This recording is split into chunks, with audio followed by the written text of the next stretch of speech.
लड़का का नया नया गौना होगी। देखो मुखाइल मनई नमको रोटी पाई मास्टर तो सोची कि आजे भर इनके ओरवा गला वो लड़का का गौना भइल दुल्हन आइल कुछ कहल चाहता लड़किया के मंजूर नहीं खे तब वो कहता का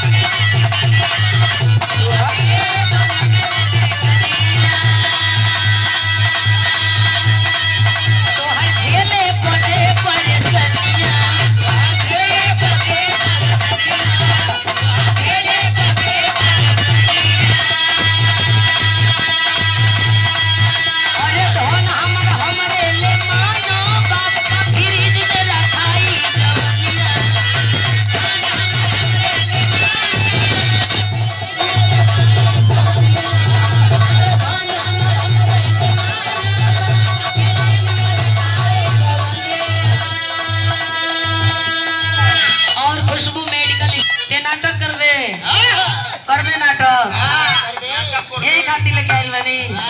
चोना करबे ताक रहल बिया दुल्हन मरद कहता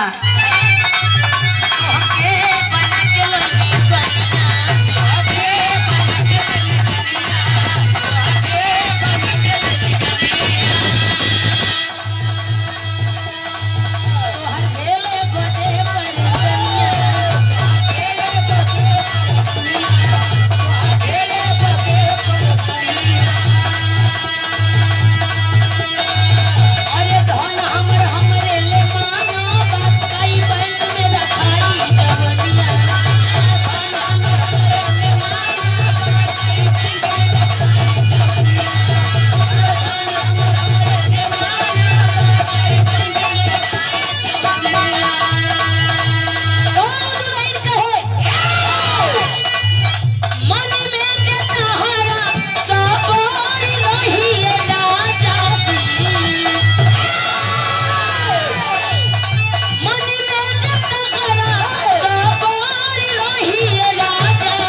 नहीं करते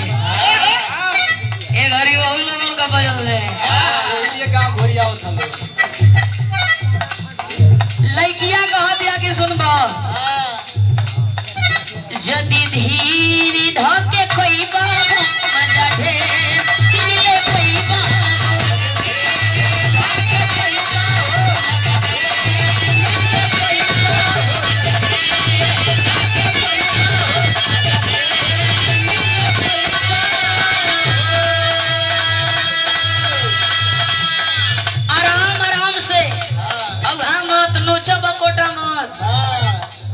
मन एकदम बता गल कि बानरे प्रजात के हो कह दिया